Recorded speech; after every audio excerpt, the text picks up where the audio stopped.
بسم اللہ الرحمن الرحیم۔ میں ہوں بلال ڈار۔ ناظرین، آج آپ پھر بلوچستان پہ بات کرتے ہیں۔ بلوچستان میں کیا جو صوبائی حکومت ہے وہ تبدیل ہونے جا رہی ہے یا نہیں ہونے جا رہی ہے، اس حوالے سے ہم آج بات چیت کریں گے۔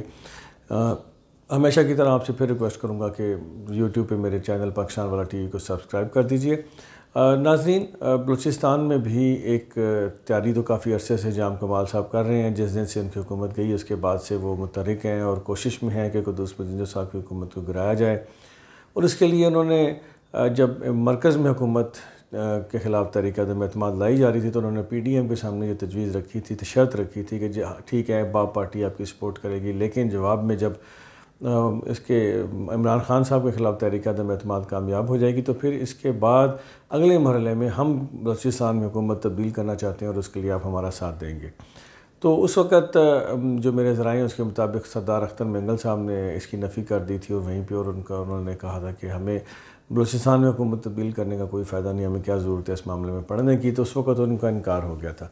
لیکن اب اس وقت جو پارٹی پوزیشن ہے، جو ووٹنگ پوزیشن ہے، اس میں قدوس بدینجو صاحب کے پاس اپنی باپ پارٹی کے جو اتحادی ہیں یا باپ پارٹی کے لوگ ہیں، وہ ٹوٹل ان کے پاس 16-18 ممبر رہ گئے ہیں، 18 سے 20 ممبر رہ گئے ہیں، جو 16 جن میں سے ان کی اپنی جماعت کی ہیں، باقی تو ان کے پاس دوسری جماعتوں کے جو کسی وقت بھی اپنی رائے چینج کر سکتے ہیں۔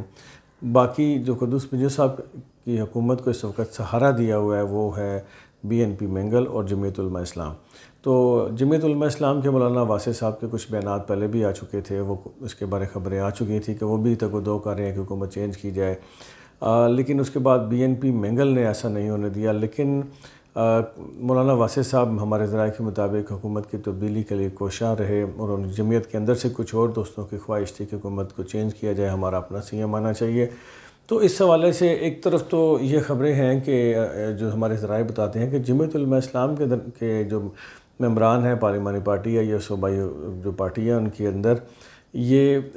اس بات پر زیادہ اب زور پڑ رہا ہے، یعنی اس بات کے حمایتی زیادہ ہو رہے ہیں کہ قدوس بدینجو صاحب کی حکومت کو تبدیل کر دیا جائے۔ دوسری جانب جام کمال صاحب بھی کوشاں ہیں، اور صالح بھوتانی صاحب کے بارے میں خبریں ہیں کہ وہ جو اس وقت بھی کابینہ کا حصہ ہے، سینئر پارلیمنٹیرین ہے۔ قدوس بدینجو صاحب کی حکومت تبدیل کرنے کے لیے صالح بھوتانی صاحب بھی اس وقت بہت زیادہ سرگرم ہیں، اور ذرائع یہ کہتے ہیں کہ انہوں نے بھی اپنا جو گیم آف نمبر ہے وہ تقریباً انہوں نے پورا کر لیا ہے، اور جمعیت علماء اسلام کے ساتھ ان کے مذاکرات جاری ہیں، اور اگر یہ مذاکرات کامیاب ہو جاتے ہیں تو پھر یہ گیم چینج ہو جاتی ہے۔ اور جو باپ پارٹی کے لوگ ہیں جس میں جام کمال صاحب ہیں یا ظہور بلدی صاحب ہیں اور دوست ہیں، وہ ان کا کہنا یہ ہے کہ قدوس بدینجو صاحب کی حکومت اگر تبدیل ہوتی ہے اور اس کے بدلے میں چاہے ہمیں سی ایم شپ نہ ملے، لیکن چاہے جمعیت علماء اسلام کا کوئی بندہ لے لے یا بی این پی مینگل کا کوئی بندہ لے لے، تو ہم اس کے لیے بھی تیار ہیں، ہم اس کی حمایت کرنے کے لیے تیار ہیں، لیکن قدوس بدینجو صاحب کی حمایت کرنے کے لیے تیار نہیں ہیں۔ قدوس بدینجو صاحب مسقط میں ہیں، واپس کب آئیں گے کوئی پتہ نہیں، آئیں گے بھی تو وہ کتنا ایکٹیو ہوں گے اس کے بارے میں ابھی کچھ نہیں کہا جا سکتا،